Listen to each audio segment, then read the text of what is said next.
Educationist ہیں جی رضوان صفدر صاحب ہمارے ساتھ لائن پر اس ٹائم موجود ہیں. رضوان صاحب بہت شکریہ آپ کے وقت کا.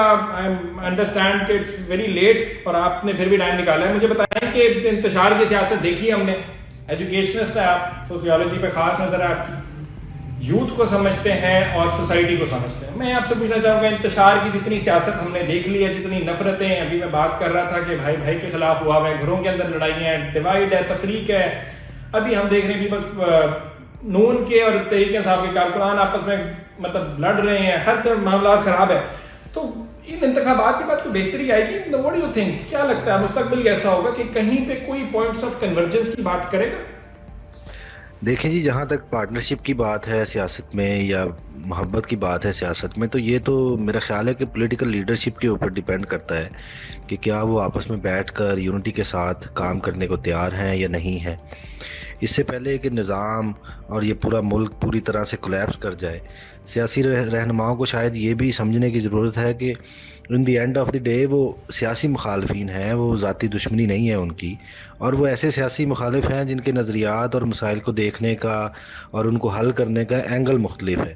تو ان کی کوئی آپسی دشمنیاں تو نہیں ہیں, ذاتی دشمنیاں تو نہیں ہیں.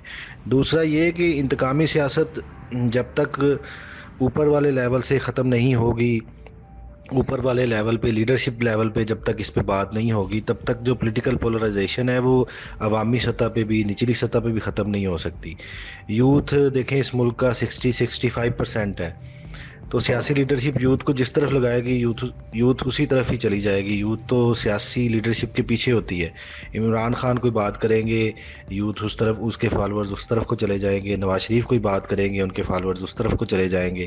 اسی طرح دوسرے جو سیاسی لیڈرز ہیں وہ جو بات کریں گے یوتھ کو, تو اصل میں جو ذمہ داری ہے وہ تو میرا خیال ہے کہ جو مختلف پولیٹیکل پارٹیز ہیں ان کی جو لیڈرشپ ہے اس کے اوپر ہے کہ وہ عوام کو, خاص طور پہ جو یوتھ ہے, اس کو کس طرح سے سیدھی راہ پر ڈالتے ہیں.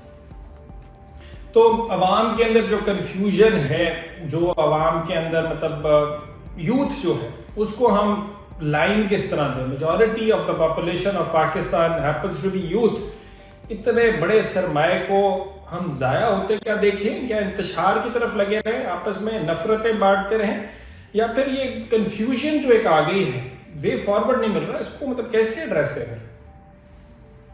دیکھیں, جہاں تک آپ کا دوسرا کویشچن ہے کہ عوام کی کنفیوژن ختم ہوگی یا نہیں ہوگی, تو میرا تو بڑا پیسیمسٹک سا پوائنٹ آف ویو ہے اس حوالے سے کہ اگر تو یوں ہی چلتا رہا اس ملک کے اندر اور سیاسی جو رہنما ہیں وہ آپس میں اپنے آپسی جو لڑائی ہے اس کو ہی ختم نہ کر سکے, تو عوامی سطح پر بھی کنفیوژن دور نہیں ہوگی. اور پوسٹ الیکشن بھی مجھے نہیں لگتا کہ کوئی کنفیوژن دور ہونے والی ہے.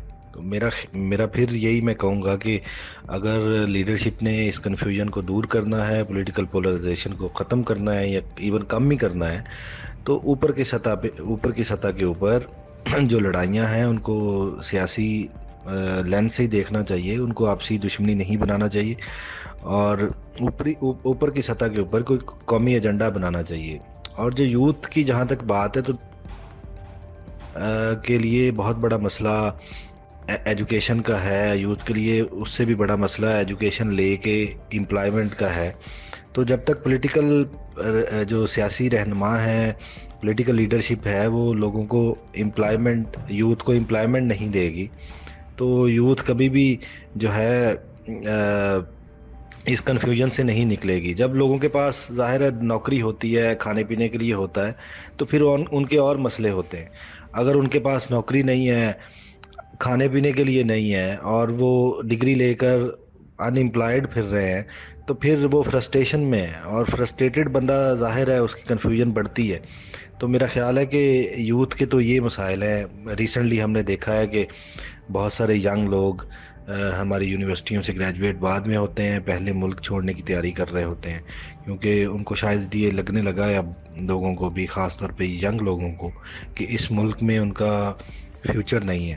فیوچر وہ اپنا دیکھتے ہیں اب کسی یورپین ملک میں یا کسی ویسٹرن کنٹری میں. تو یہ المیہ بھی ہے. تو اس کے اوپر میرے خیال پولیٹیکل لیڈرشپ کو کوئی کام کرنا چاہیے, اور کوئی قومی ایجنڈا جو ہے وہ بنانا چاہیے.